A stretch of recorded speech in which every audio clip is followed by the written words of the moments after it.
इंसान का मस्तिष्क जो सोच सकता है और जिसमें यकीन कर सकता है उसे वह हासिल कर सकता है।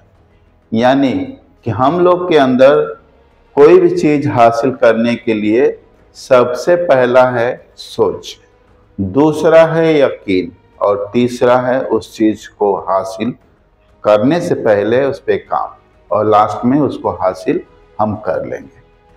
यानी कि ये बात है कि जब मैं ये चीज को पढ़ा तो मुझे भी लगा कि मैं 100 MCQ आपको बना दूं।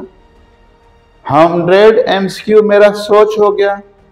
अब ये मैं कैसे विश्वास करूं कि हो जाएगा? तो मैंने यकीन किया कि नहीं, मैं कर सकता हूं। और तीसरा जो है उस पर काम किया, और अब आपके सामने एक चैप्टर के 100 MCQ। ये MCQ को एक एक करके अगर आप पढ़ते हैं तो इससे क्या होगा, आपका उस चैप्टर से रिवीजन हो जाएगा। कुछ ऐसे MCQ हैं जो कि पूरा का पूरा परिभाषा है, और कुछ ऐसे MCQ हैं जो कि बोर्ड में इससे पहले पूछा गया है। 100 क्वेश्चंस को अगर सही में कर लेते हैं तो दूसरा वीडियो इस चैप्टर से रिलेटेड देखने की जरूरत नहीं है। तो आइए पहले क्वेश्चन से श्रीगणेशाय करते हैं। तो आपके सामने पहला क्वेश्चन आ गया है, और आपसे अनुरोध है कि पूरा जो है MCQ को देखेंगे, पूरा चैप्टर रिवीजन हो जाएगा। पहले भी बता चुका हूं, स्किप मत कीजिएगा, वीडियो भी थोड़ा भी स्किप मत कीजिए, और देखिए ये आपको रिवीजन क्रैश कोर्स जैसा हो जाएगा। और बीच में जो लास्ट के आसपास या बीच में मैं एक ऐसा क्वेश्चन दूंगा, अगर उसको कमेंट्स करते हैं तो आपको मैं जो PDF है वो आपको भेज दूंगा। तो आइए पहला क्वेश्चन नंबर 1 है, प्रक्रम जो संयुक्त रूप से जीव के अनुरक्षण का कार्य करते हैं कहलाते हैं। तो प्रक्रम जो संयुक्त रूप से जीव के अनुरक्षण का कार्य करते हैं, तो उसका आंसर कौन सा है जी? जय प्रक्रम। कौन सा? जय प्रक्रम। तो ये वाला आंसर सही है। प्रश्न 2, भोजन ग्रहण करना, पचे भोजन का अवशोषण एवं शरीर द्वारा अनुरक्षण के लिए उसका उपयोग कहलाता है। भोजन ग्रहण करना, फिर पचे भोजन का अवशोषण एवं शरीर द्वारा अनुरक्षण के लिए उसका उपयोग क्या कहलाता है? किसका परिभाषा है? तो ये परिभाषा है पोषण का, यानी पोषण कहलाता। क्या कहलाता है? पोषण। ये आंसर सही है। प्रश्न नंबर 3, पोषण का वह तरीका जिसमें जीव अपना भोजन स्वयं CO2, पानी और सूर्य के प्रकाश से बनाते हैं कहलाता है स्वपोषण, परपोषण, पोषण या सभी कहलाता है। तो इसमें आंसर है स्वपोषण। आंसर है स्वपोषण। प्रश्न नंबर 4, प्रक्रम जिसके द्वारा हरे पौधे अपना भोजन पानी, CO2, क्लोरोफिल और सूर्य के प्रकाश द्वारा बनाते हैं कहलाता है। क्या कहलाता है जी? प्रकाश संश्लेषण, हाइड्रो संश्लेषण, स्वपोषण, केमो संश्लेषण। तो सही जवाब है प्रकाश संश्लेषण। सही जवाब है प्रकाश संश्लेषण। प्रश्न 5, स्वपोषी पोषण के लिए आवश्यक है। स्वपोषी पोषण के लिए आवश्यक है CO2, क्लोरोफिल, सूर्य प्रकाश, उपयुक्त सभी। तो आंसर है डी वाला, सब जरूरी है, सब चाहिए भैया, सब। ये वाला आंसर है। प्रश्न 6, निम्नलिखित में से कौन सा प्रक्रम प्रकाश संश्लेषण के दौरान नहीं होता है? प्रकाश संश्लेषण के दौरान नहीं होता है, यानी कि इसमें 3 ऑप्शन ये होगा कि प्रकाश संश्लेषण में होता है, और एक ऑप्शन ऐसा होगा कि प्रकाश संश्लेषण के दौरान वो नहीं होता है। तो पहला देखिए, क्लोरोफिल का रासायनिक ऊर्जा में रूपांतर ये होता है, ये होता है। प्रकाश ऊर्जा का रासायनिक ऊर्जा में रूपांतर ये भी होता है। CO2 का कार्बोहाइड्रेट में अपचयन ये भी होता है। ग्लूकोज का पायरुविक अम्ल में वियोजन ये नहीं होता है। यानी कि आंसर ये वाला सही है। आपका आंसर ये वाला डी वाला आंसर सही है। प्रश्न 7 है कि प्रकाश संश्लेषण प्रक्रम में किसका संश्लेषण नहीं होता है। यानी कि प्रकाश संश्लेषण जो पौधे करते हैं तो इसके अंदर जो है ऑक्सीजन का संश्लेषण नहीं होता है क्या, कि CO2 का, कि ग्लूकोज का, कि इसमें से कोई नहीं। देखिए संश्लेषण का मतलब होता है कि बाद में क्या बनता है, तो बाद में बनता है ऑक्सीजन बनता है और ग्लूकोज बनता है और कार्बन डाइऑक्साइड हम प्रकाश संश्लेषण के लिए क्या करते हैं, लेते हैं। यानी इसकी जरूरत पड़ती है। तो ये वाला आंसर सही है कि ये नहीं बनता है। प्रकाश संश्लेषण में ये चाहिए, ये बनता है, ये बनता है। संश्लेषण तो इसका होता है, ठीक है। तो यानी इसमें पूछ रहा है संश्लेषण नहीं होता है, यानी आंसर जो है बी है। प्रश्न 8, प्रकाश संश्लेषण अभिक्रिया में कौन सा युग्म प्रयुक्त होता है। प्रकाश संश्लेषण अभिक्रिया में कौन सा युग्म मतलब जोड़ा, इसमें से कौन सा जोड़ा यूज होता है, प्रयोग में आता है। जैसे CO2 तथा O2 तो भैया एक ऑक्सीजन गैस तो निकलता है, तो ये गलत है, यानी ये वाला गलत है। पानी और O2 भाई फिर से ऑक्सीजन आ गया, ये भी जोड़ा सही नहीं है। पानी चाहिए और कार्बन डाइऑक्साइड गैस है, पानी तथा कार्बन डाइऑक्साइड गैस है, तो ये वाला जोड़ा सही है। और डी वाला देखते हैं CO2 तथा NH3 कार्बन डाइऑक्साइड गैस और अमोनिया, ये नहीं चाहिए जी। तो आंसर आपका ये वाला सही है, सी वाला आंसर सही है जी, सी वाला आंसर सही है। निम्न में से कौन सी घटनाएं गलत है। ये जो घटनाएं दिया है इसमें कौन सा गलत है। तो पहला क्लोरोफिल द्वारा प्रकाश ऊर्जा का अवशोषण, यानी कि ये है प्रकाश संश्लेषण से रिलेटेड ये घटनाएं है। ये वाला बात तो सही है कि जो क्लोरोफिल होता है वो प्रकाश ऊर्जा को अवशोषित करता है, कैप्चर करता है। दूसरा, प्रकाश को, जो प्रकाश ऊर्जा है उसको रासायनिक ऊर्जा में रूपांतरित करता है और जल को H2 और O2 में अपघटन करता है। ये भी घटना सही है। CO2 जो है इसको CO2 का कार्बोहाइड्रेट्स में अपचयन कर देता है और लास्ट में O2 का निकलना, ये तो प्रोसेस के बाद होता है। यानी इसमें घटना एक जो है कि जो ऑक्सीजन का निकलना है ये एक्चुअली प्रोसेस के बाद होता है, तो ये घटना को नहीं बोलेंगे। तीन ही जो है प्रकाश संश्लेषण घटना है ये सही है और लास्ट वाला एक जो बात है ये गलत है। यानी मैं मानता हूं कि प्रकाश संश्लेषण से वो निकलता है लेकिन घटना में नहीं आएगा, उसका रिजल्ट है। इस बात को आप ध्यान दीजिएगा। प्रश्न 10, पत्ती की सतह पर सूक्ष्म छिद्र को कहते हैं। पत्ती है उसके ऊपर जो सूक्ष्म छिद्र रहेगा तो उसको क्या कहते हैं, रंध्र कहते हैं कि अंध्र कहते हैं कि सूक्ष्म कहते हैं कि सिर्फ ए। रंध्र आंसर है, यही आंसर है, रंध्र यही है। लेकिन आप आंसर कैसे लिखेंगे, देखिए इसमें ऑप्शन दिया है डी वाला सिर्फ ए, तो आंसर वाला ये होगा, आंसर डी हुआ, उत्तर जो है डी हुआ। ये है, ऐसा कर देंगे गलत हो जाएगा क्योंकि डी में लिखा सिर्फ ए, यानी आपको आंसर करना पड़ेगा डी को, आंसर करना पड़ेगा डी को। प्रश्न 11, प्रकृति में ऑक्सीजन का संतुलन कैसे बना रहता है।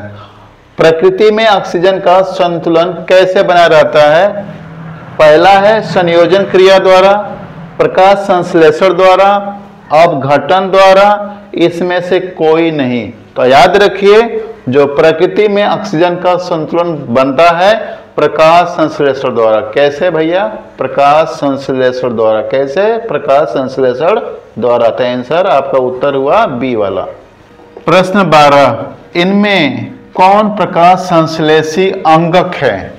हरित लवक है, पत्ती है, कि स्टोमेटा है, कि जड़ है। देखिए कंफ्यूजन वाला क्वेश्चन है। प्रकाश संश्लेषी अंगक पूछता, मान लीजिए स्टोमेटा है, स्टोमेटा ही के अंदर मतलब पत्ती के अंदर रहता है स्टोमेटा और स्टोमेटा के अंदर जो रहता है हरित लवक, यानी हरित लवक नहीं रहेगा तो वो वाला जो प्रकाश संश्लेषी अंगक नहीं रहेगा, यानी कि इसमें उत्तर है हरित लवक। ठीक है। प्रश्न 13, हरे पौधों में पोषण की विधि कहलाती है। हरे पौधों में पोषण की विधि क्या कहलाती है? प्राणी समयोजी पोषण गलत है, पर पोषण गलत है, स्वपोषण क्या कहलाता है? स्वपोषण। प्रश्न 14, प्रकाश संश्लेषण के लिए गैसों का आदान प्रदान इन्हीं के द्वारा होता है, वह है, इसमें कौन सा आंसर सही है? तो आंसर है रंध्र। रंध्र के द्वारा ही जो गैसों का आदान प्रदान होता है। प्रश्न 15, पौधों द्वारा अनावश्यक जल को वाष्प के रूप में बाहर निकालने की क्रिया कहलाती है। वाष्प के रूप में बाहर निकालता है तो वो वाला क्रिया क्या है? जलोत्सर्जन है कि वायु उत्सर्जन है कि वाष्पोत्सर्जन है कि हाइड्रोत्सर्जन है? तो आंसर आपका इसमें आंसर जो है वाष्प निकाल रहा है, जल का वाष्प, इसमें आप बोलेंगे वाष्पोत्सर्जन, यानी वाष्प का उत्सर्जन। उत्सर्जन मतलब बाहर निकलना, तो यहाँ पे जल का वाष्प निकल रहा तो यहाँ पे वाष्पोत्सर्जन, ये वाला आंसर सही है। प्रश्न 16, वाष्पोत्सर्जन प्रक्रिया में जल, यहाँ पे डैश है मतलब रिक्त स्थान है, जल रिक्त स्थान द्वारा निकल जाता है, यानी कि वाष्पोत्सर्जन प्रक्रिया में जल किसके द्वारा निकलता है? इसमें कौन सा है जो कि ये जल को निकाल देता है? जल जो है वाष्प के रूप में निकलता है, ये पता है, लेकिन किसके द्वारा? रंध्र द्वारा, रंध्र द्वारा, पत्ती द्वारा कि जड़ द्वारा कि तना द्वारा? तना नहीं निकालता है, न जड़ निकालता है, न पत्ती निकालता है, रंध्र निकालता है। जो पत्ती के ऊपर जो सूक्ष्म छिद्र होते हैं उसको रंध्र बोलते हैं, यही रंध्र का काम है कि जल को निकालना, यानी आंसर आपका ए होता है यहाँ। प्रश्न 17, स्टोमेटा रंध्र के निम्नलिखित कार्य हैं। ऑप्शन ए, प्रकाश संश्लेषण के लिए गैसों का अधिकांश आदान प्रदान। दूसरा, वाष्पोत्सर्जन प्रक्रिया में सहायक। सी वाला सिर्फ ए, ये डी वाला दोनों ए एंड बी। तो याद रखिए कभी भी जो रंध्र का पूछता है, रंध्र यानी स्टोमेटा का कार्य क्या है, तो ये भी कार्य, यानी आप ना तो आंसर ए लिखेंगे, ना आंसर बी लिखेंगे, ना आंसर सी लिखेंगे, आपका आंसर रहेगा डी, यानी कि दोनों ए और बी, ये दोनों, यानी डी वाला उत्तर आप लिखेंगे। ठीक है। प्रश्न 18, हरे पौधों में पोषण की विधि कहलाती है, क्या कहलाता है? हरे पौधों में पोषण की विधि क्या कहलाता है? पता है ना आपको कि वो स्वपोषण कहलाता है। क्या कहलाता है? स्वपोषण। तो इसका आंसर सी है। प्रश्न 19, पादपों में वायु प्रदूषण कम करने की प्रक्रिया है। पादप यानी कि जो पौधे हैं, वायु प्रदूषण कम करने की प्रक्रिया उसके अंदर क्या है? शोषण है कि प्रकाश संश्लेषण है कि वाष्पोत्सर्जन है कि प्रोटीन संश्लेषण है? बताइए इसमें से कौन सा आंसर सही है? तो आंसर सही है अगर देखा जाए तो प्रकाश संश्लेषण।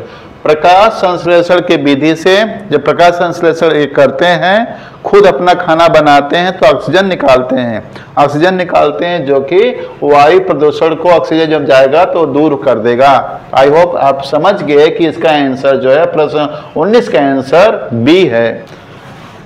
प्रश्न 20, प्रकाश संश्लेषण प्रक्रम में ऑक्सीजन जिससे उत्पन्न होती है, CO2 से उत्पन्न होता है कि H2O से यानी पानी से उत्पन्न होता है कि ऑक्सीजन से उत्पन्न होता है कि क्लोरोफिल वियोजन से उत्पन्न होता है? तो इसमें जो आंसर है CO2 से ऑक्सीजन नहीं निकलता। CO2 जो है कार्बोहाइड्रेट बना लेता है। ये जो H2 और H2 है जो पानी, इसमें हाइड्रोजन और ऑक्सीजन का यहाँ पे जो विघटन होता है, तो यानी कि यहाँ से जो है ऑक्सीजन बनता है, यानी कि आंसर जो है आपका बी हुआ, H2O पानी से। प्रश्न 21 है कि इस पोषण में जीव अपना भोजन स्वयं नहीं बनाते। तो जो जीव होते हैं अगर स्वयं भोजन अपना नहीं बनाते हैं, किसी जीव या पौधों पे निर्भर होते हैं, तो उसको हम मृतजीवी पोषण भी कहते हैं, परजीवी पोषण भी कहते हैं, प्राणी संपोषण भी कहते हैं। यानी कि जो आंसर इसका जो है 21 का डी, यानी सभी आंसर ये वाला सही है ऑप्शन। प्रश्न 22 है 22 है, इसमें जीव अपना भोजन मृत जीवों के शरीर व सड़े गले कार्बनिक पदार्थों से प्राप्त करते हैं, वाला पोषण कौन सा है? यानी कि जो जीव है अपना भोजन जो है मृत जीवों से प्राप्त करेंगे तो उसको हम बोलेंगे मृतजीवी पोषण, यानी कि ये वाला आंसर सही है, मृतजीवी पोषण। प्रश्न 23 है कि मृतजीवी पोषण के उदाहरण क्या है? मृतजीवी पोषण के उदाहरण क्या है? फफूंदी है कि कवक है कि अमरबेल है कि डी वाला ऑप्शन? तो आंसर है डी वाला, क्योंकि ना ये वाला है और ये वाला, फफूंदी है कवक है, अमरबेल जो है ये परजीवी है, यानी कि ये वाला आंसर सही है। प्रश्न 24, इस पोषण में जीव शरीर के अंदर या बाहर रहकर उनको बिना मारे उनसे अपना पोषण प्राप्त करते हैं। शरीर के अंदर रहेंगे या बाहर रह करके बिना मारे, उस जीव को बिना मारे वे अपना जो है पोषण प्राप्त करते हैं, ऐसे को हम बोलते हैं परजीवी, ऐसे को हम बोलते हैं परजीवी पोषण। ये वाला तो मरे हुए सड़े गले से अपना पोषण लेता है, ये तो पूरा का पूरा लेकर के अंदर पचाता है, और ये तो जो पौधा है स्वपोषण तो पौधा है, यानी कि आंसर हमारा जो है 24 का ये है परजीवी पोषण। प्रश्न 25 है कि इस पोषण में जीव संपूर्ण भोज्य पदार्थ का अंतर्ग्रहण करते हैं तथा उनका पाचन शरीर के अंदर होता है, कहलाता है। तो जो खाना को खा करके और अंदर पचाते हैं उनको हम कहते हैं प्राणी संपोषण। क्या बोलते हैं जी? प्राणी संपोषण। ये वाला आंसर सही है। अमीबा में किस प्रकार का पोषण है?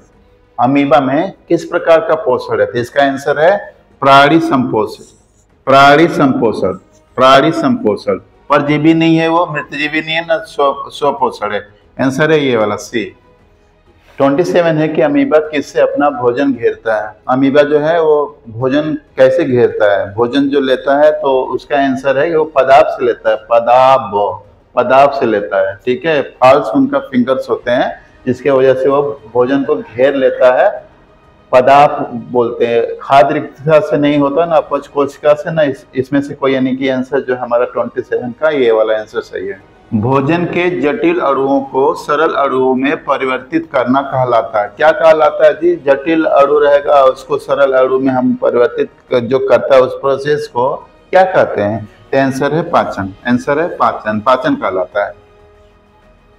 पाचन करने वाले अंगों के समूह को कहते हैं, क्या कहते हैं? पाचन तंत्र। क्या कहते हैं? पाचन तंत्र। श्वसन वाला रहेगा तो श्वसन तंत्र, परिवहन का तो परिवहन तंत्र, उत्सर्जन करेगा तो उत्सर्जन तंत्र। तो यहाँ पे जो है पाचन तंत्र है।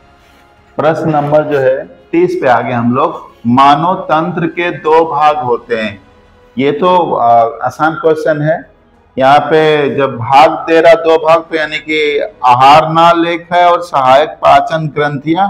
आहार नाल सिर्फ, अगर ये वाला आंसर गलत है, यानी देखिए यहाँ पे दोनों लिखा है, दोनों जो है ए और बी, ये तो कभी कभी क्वेश्चंस के अंदर ही आंसर रहता है। तो देखो यहाँ पे दोनों दिया है, यानी कि यही सही है आपका।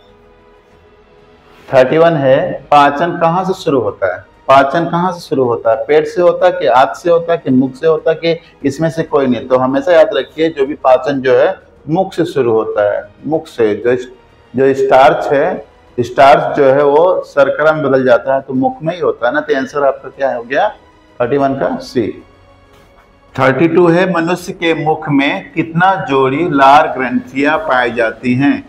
कितना जोड़ी में पूछा? 2 जोड़ी लार ग्रंथियां। तो आंसर है 3 जोड़ी। आंसर है 3 जोड़ी। ये वाला हमेशा याद रखिए, 3 जोड़ी है।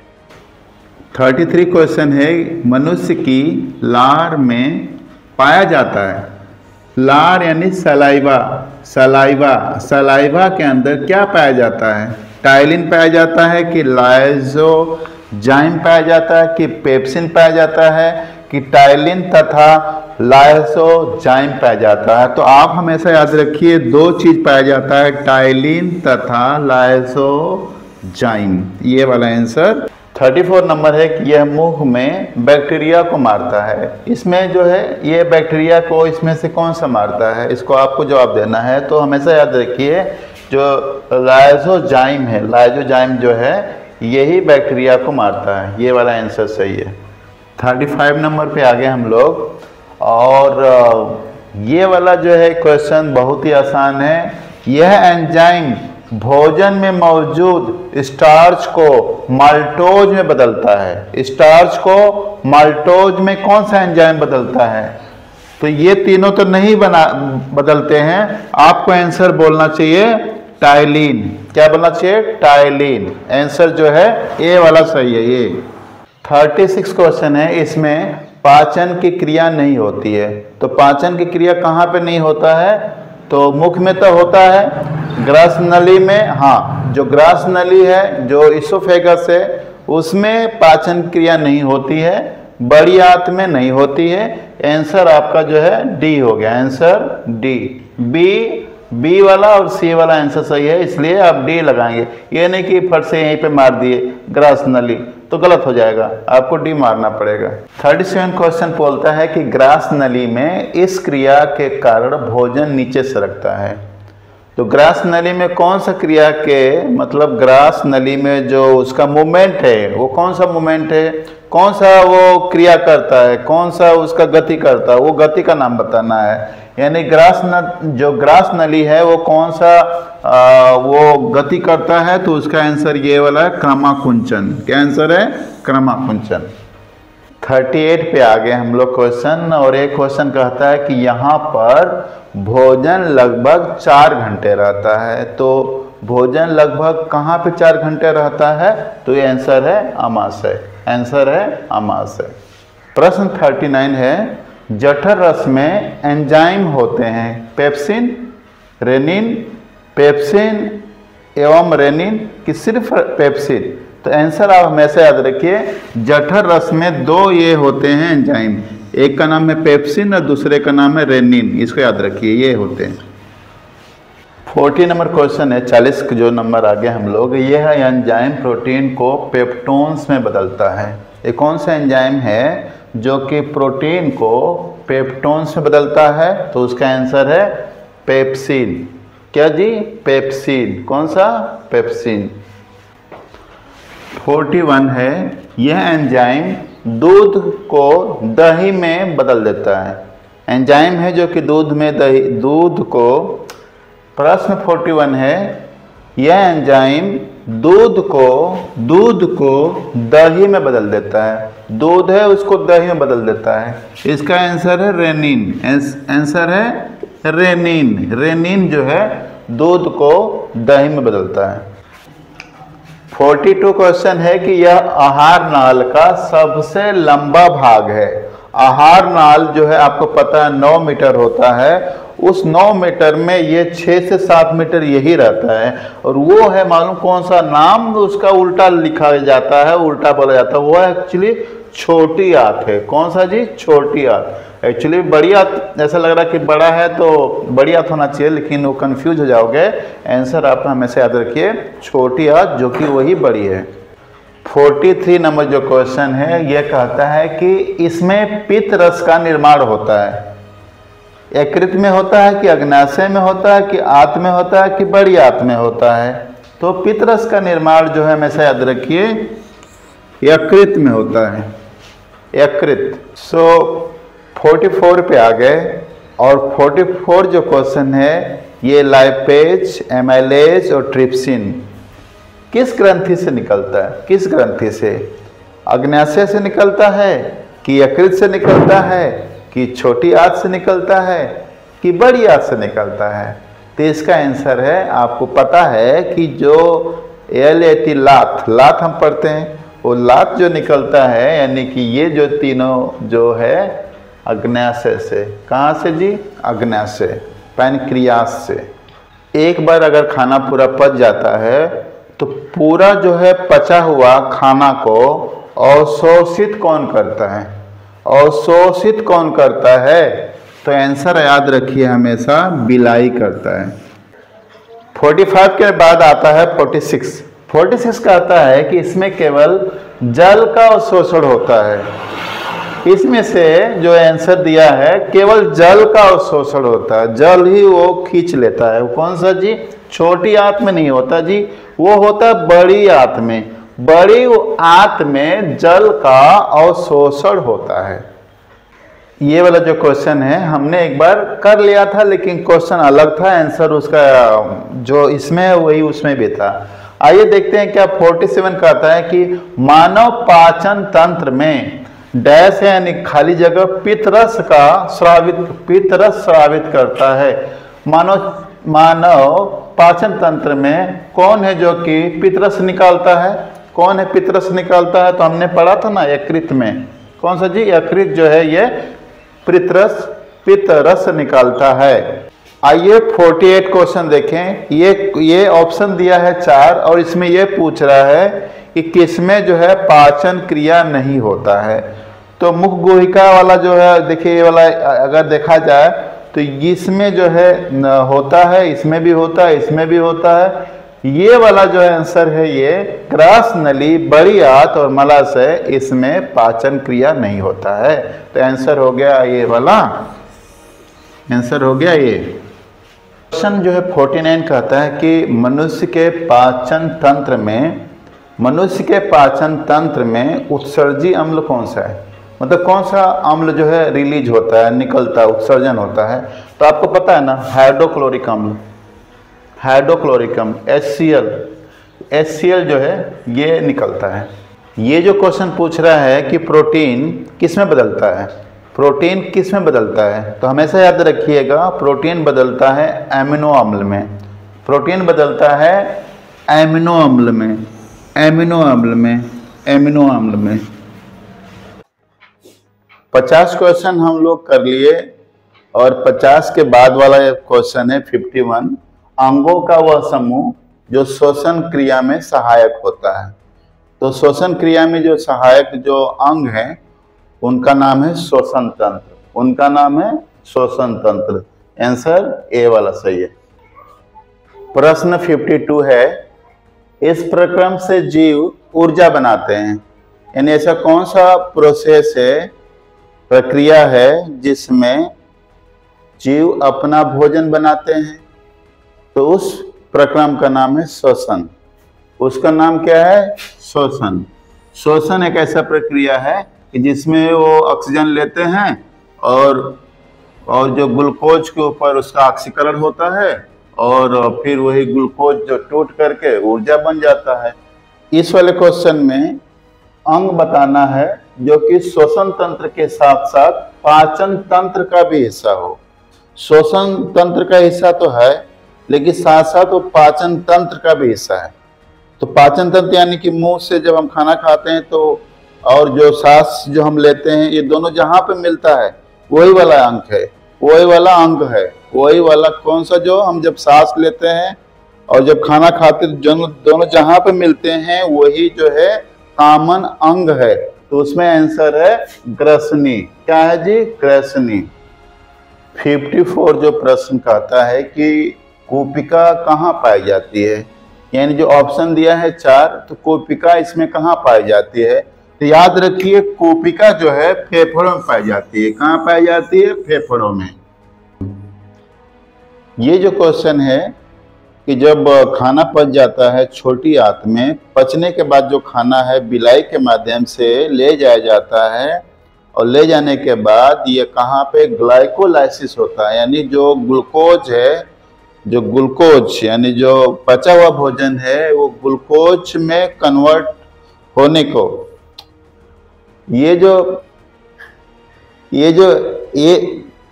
क्वेश्चन है 55 नंबर, ग्लाइकोलाइसिस की प्रक्रिया संपन्न होती है। ग्लाइकोलाइसिस क्या है? जो पचा हुआ भोजन है जिसको हम ग्लूकोज बोलते हैं, वही ग्लूकोज जो है पायरुवेट में कहाँ बदलता है? तो आंसर है कोशिका द्रव्य में। कहाँ बदलता है? कोशिका द्रव्य में। कहाँ पे जी? कोशिका द्रव्य। ये वाला आंसर सही है। 56 जो क्वेश्चन कहता है कि ग्लाइकोलाइसिस क्रिया से बनता है। ग्लाइकोलाइसिस क्रिया कहाँ होता है, उससे पहले क्वेश्चन था, और ये वाले से क्या बनेगा? तो आंसर आप हमेशा याद रखिए ग्लाइकोजन। क्या बनता है? ग्लाइकोजन। ये वाला जो क्वेश्चन है 57 कि ग्लाइकोलाइसिस के अंत में कितने एटीपी जो है अणुओं का लाभ होता है? तो हमेशा याद रखिए ग्लाइकोलाइसिस के बाद 2 एटीपी अणुओं का लाभ होता है। 2 एटीपी। 58 जो क्वेश्चन है कहता है कि ऑक्सीजन का परिवहन रक्त में उपस्थित डैश, यहाँ पे डैश के द्वारा होता है। यानी रक्त में उपस्थित क्या है जिसके वजह से ऑक्सीजन का परिवहन होता है। तो हमेशा याद रखिए ये वाला आंसर हीमोग्लोबिन, क्योंकि हीमोग्लोबिन है यही जो है ऑक्सीजन को लेके जाता है, क्योंकि हीमोग्लोबिन के अंदर आयरन होता है। 59 जो क्वेश्चन कहता है कि वह शोषण ऑक्सीजन की उपस्थिति में होता है। यानी शोषण कौन सा है जो कि ऑक्सीजन के उपस्थिति में होता है, उसका नाम क्या है। तो हमेशा याद रखिए ऑक्सीशोषण। कौन सा? ऑक्सीशोषण। ऑक्सीशोषण के बाद अभी हमें अनाक्सीशोषण। अनाक्सीशोषण क्या होता है? इसमें ऑक्सीजन की जरूरत नहीं पड़ती है। अनाक्सीशोषण कहाँ पे संपन्न होता है? तो याद रखिए हमेशा जो है अनाक्सी जो शोषण होता है बिना ऑक्सीजन के ग्लूकोज टूट जाता है। बिना ऑक्सीजन के ग्लूकोज कहाँ पे टूटता है? ग्लाइकोलाइसिस कहाँ होता है? ग्लाइकोलाइसिस। ग्लाइकोलाइसिस अभी आप इससे पहले बताया था ना, ग्लाइकोलाइसिस जहाँ पे होता है वहां पे ऑक्सीजन की जरूरत नहीं होता है। यानी इसमें जो आंसर हमारा है साइटोप्लाज्म में। साइटोप्लाज्म में ये क्वेश्चन है कि अंतः शोषण के दौरान वायु प्रवाह का सही मार्ग क्या है। जब हम सांस लेते हैं, हवा लेते हैं, ऑक्सीजन जब लेते हैं तो वो ऑक्सीजन का सही रास्ता क्या है? तो ये वाला जो है नासा द्वार, ये जो है नासा द्वार है, यानी नासा द्वार से शुरू होगा। नासा द्वार ठीक है यह है, लेकिन फिर कंठ डायरेक्ट नहीं आता है। नासा द्वार के बाद तो ग्रसनी, जो नीचे का ग्रसनी यानी दूसरे नंबर पे ग्रसनी आएगा।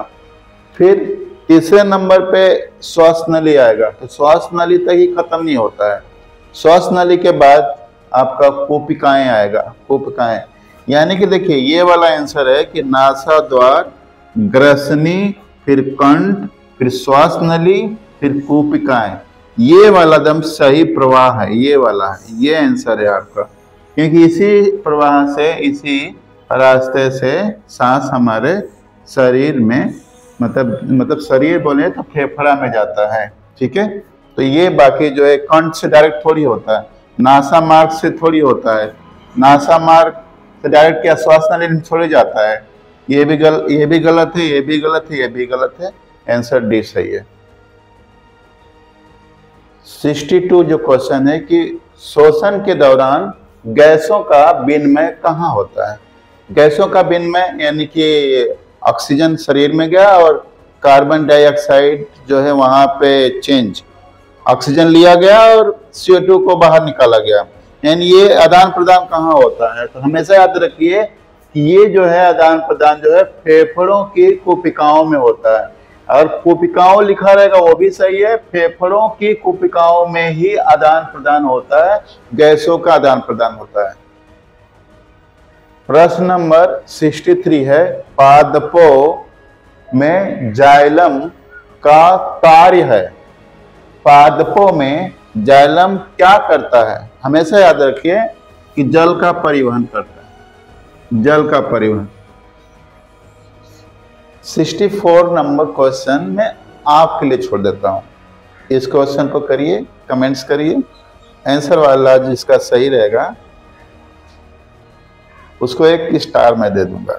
ये जो क्वेश्चन है पादपों में जल के परिवहन के लिए होता है। जल के परिवहन के लिए पादपों में क्या होता है? याद रखिए जाइलम होता है। क्या जी? जाइलम होता है। अब तक तो आपको याद हो जाना चाहिए कि जाइलम का काम क्या है। बार बार क्वेश्चन वही पूछ रहा है। तो यहाँ पे देखिए 66 में क्या पूछ रहा है? पौधों में जाइलम उत्तरदायी है। पौधों में जो जाइलम क्या काम करता है? तो वही आंसर है, जल का वहन। क्या करता है? जल का वहन। ये जो क्वेश्चन है 67, पौधों में भोजन का स्थानांतरण होता है किसके द्वारा? जाइलम द्वारा कि फ्लोएम द्वारा कि कॉर्टेक्स द्वारा कि मज्जा द्वारा? तो हमेशा याद रखिए फ्लोएम द्वारा। किसके द्वारा? फ्लोएम द्वारा। 68 जो प्रश्न कहता है कि फ्लोएम द्वारा भोजन का स्थानांतरण होता है सुक्रोज के रूप में, कि प्रोटीन के रूप में, कि हार्मोन्स के रूप में, कि वसा के रूप में। तो हमेशा याद रखिए फ्लोएम द्वारा भोजन का स्थानांतरण होता है सुक्रोज के रूप में, सुक्रोज के रूप में। ये क्वेश्चन है 69। मनुष्य में भोजन, ऑक्सीजन व अन्य आवश्यक पदार्थों की निरंतर आपूर्ति करने वाला यंत्र है। ऑक्सीजन व अन्य आवश्यक पदार्थों का निरंतर आपूर्ति कौन सा करता है? परिवहन तंत्र करता है, कि पाचन तंत्र करता है, कि श्वसन तंत्र करता है, कि उत्सर्जन तंत्र करता है? हमेशा याद रखिए कि जो परिवहन तंत्र है यही जो है भोजन, ऑक्सीजन वो अन्य जो है पदार्थों का निरंतर आपूर्ति हमारे शरीर में करता है। क्वेश्चन 70 ये कहता है, प्रश्न नंबर 70 कि मानव परिवहन तंत्र के मुख्य अवयव है, यानी मानव परिवहन तंत्र के पार्ट्स कौन कौन सा है? हृदय है, कि रक्त नलिकाएं हैं, कि वहन माध्यम में रक्त व लसिका है, कि सभी है? तो याद रखिए ये जो है ना सभी है, सभी है, ये भी है, ये भी है, ये भी। इसके नहीं एक पे मार देने का। पूरा ऑप्शन पढ़ने के बाद ही आप आंसर दीजिए। पूरा ऑप्शन पढ़िए फिर आप डिसाइड करिए कौन सा सही आंसर है।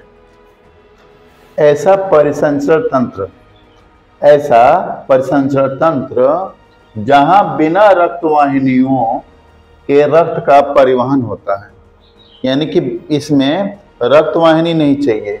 तो हमेशा याद रखिए कि ये वाला आंसर आपको खुला परिसंचरण तंत्र होगा। खुला परिसंचरण तंत्र है।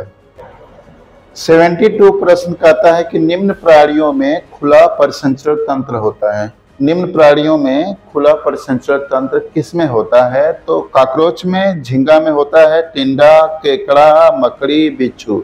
यानी कि ऑप्शन देखा जाए तो सभी में होता है, यानी ये वाला आंसर सही है। सभी में खुला परिसंचरण तंत्र होता है।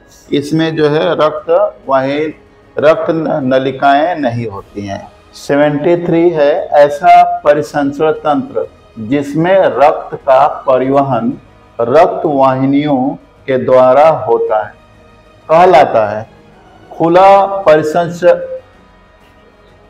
73 नंबर है क्वेश्चन प्रश्न 73। ऐसा परिसंचरण तंत्र जिसमें रक्त का परिवहन रक्त वाहिनियों के द्वारा होता है उसे कहते हैं खुला परिसंचरण तंत्र, बंद परिसंचरण तंत्र, खुला बंद परिसंचरण तंत्र। इसमें से कोई नहीं। तो याद रखिए जहां पे रक्त वाहिनियों के द्वारा होता है उसे हम बोलेंगे बंद परिसंचरण तंत्र। क्या कहेंगे? बंद परिसंचरण तंत्र। 74 क्वेश्चन, निम्न प्राणी में बंद परिसंचरण तंत्र होता है। बंद परिसंचरण तंत्र किसमें होता है? मनुष्य में होता है, कि जानवर में, कि पक्षी में, कि सभी में? तो आंसर है, हमेशा याद रखिए, सभी में जो है बंद परिसंचरण तंत्र होता है। 75 क्वेश्चन है, रक्त परिसंचरण तंत्र के भाग हैं। रक्त परिसंचरण तंत्र के भाग कौन कौन से हैं? रक्त है, कि रक्त वाहिनियां है, कि हृदय है, कि सभी है? तो याद रखिए ये तीनों हैं, यानी कि हमें सभी पे ट्रिक लगाना है। सभी में ये वाला आंसर को ओएमआर शीट में भरना पड़ेगा जब एग्जाम में आएगा। तो 77 क्वेश्चन है कि वह धमनियां जो ऑक्सीजन युक्त शुद्ध रक्त को हृदय से विभिन्न अंगों तक ले जाते हैं। हृदय से विभिन्न अंग तक कौन लेके जाता है? कौन रक्त धमनी लेके जाता है? हमेशा याद रखिए हृदय से विभिन्न अंगों तक लेके जाता है धमनी, लेके जाता है धमनी। धमनी वाला जो रक्त शिरा है ये लेके जाता है। प्रश्न है 78, यह धमनी हृदय से अशुद्ध रक्त को फेफड़ों तक लेके जाती है। तो इसका आंसर है फेफड़े को फुफ्फुस भी कहते हैं। तो आंसर हुआ फुफ्फुस धमनी, फुफ्फुस धमनी, ये वाला आंसर सही है। प्रश्न 80 है, इस वाहिनी में कपाट पाए जाते हैं। इस वाहिनी में कपाट पाए जाते हैं, शिराएं में कि धमनी में कि फुफ्फुस धमनी में कि फुफ्फुस शिरा में। तो हमेशा याद रखिए जो कपाट मिलते हैं शिराएं में, शिरा में मिलता है, शिराएं में। ये वाला जो क्वेश्चन है, क्वेश्चन 80 में एक धमनी है जो कि फेफड़ों से शुद्ध रक्त को हृदय तक लेके आता है। धमनियां क्या होती हैं? धमनियां हमेशा याद रखिए कि वो शुद्ध रक्त को लेके जाती हैं। शुद्ध रक्त को, शुद्ध रक्त क्या है? ऐसा रक्त जिसमें ऑक्सीजन हो उसको बोलेंगे शुद्ध रक्त। तो शुद्ध रक्त जो है लेके जाता है, धमनी का काम है। लेकिन इसमें एक अपवाद है, और वो अपवाद ये क्वेश्चन है क्या कि यह धमनी बताइए जो कि फेफड़ों से शुद्ध रक्त को लेके जाता है। तो आप धमनी जैसे देखते हैं ना, देख के तो कंफ्यूज हो जाते हैं। क्या लिखेंगे? आप बोलेंगे कि फुफ्फुस धमनी, फुफ्फुस धमनी, ये कंफ्यूज हो जाएंगे। आप आंसर ये करेंगे, लेकिन ये आंसर है नहीं। आंसर अपवाद वाला ये है, यानी कि वो फुफ्फुस शिरा है, वो शिरा है जो कि शुद्ध रक्त को लेके जाता है। धमनियां जो है शुद्ध रक्त को ले जाती हैं, लेकिन शिरा यहाँ पे जो है फुफ्फुस शिरा है, ये शुद्ध रक्त को यहाँ पे लेके जा रहा है। तो ये इंपॉर्टेंट है आपके लिए समझना। 82 नंबर क्वेश्चन है कि यह बहुत ही महीन रुधिर वाहिनी होती है जो कि धमनी को शिराओं से जोड़ती है। धमनी को शिराओं से जोड़ने वाला जो है रक्त वाहिनी को क्या बोलते हैं? केशिकाएं। क्या बोलते हैं? केशिकाएं। 83 नंबर क्वेश्चन है, धमनी और शिरा के बीच के संबंध को डैश दिया, डैश यानी यहाँ पे क्या है के रूप में जाना जाता है। धमनी और शिरा के बीच संबंध, इससे पहले वाला क्वेश्चन तो था ही, वो क्या था नाम? केशिका। ये क्वेश्चन 84 जो क्वेश्चन है ये कह रहा है कि फेफड़ों से शुद्ध रक्त आता है, हृदय में शुद्ध रक्त कहां से आता है? याद रखिए ये वाले साइड से, हमेशा बाएं आलिंद से, बाएं आलिंद से। ये वाला आंसर सही है। ये क्वेश्चन है 85, शुद्ध रुधिर को शरीर के विभिन्न भागों में ले जाती है, शिराएं ले जाती हैं कि महाशिरा ले जाता है कि दायानिलय कि महाधमनी? तो हमेशा याद रखिए महाधमनी, महाधमनी अयोटा।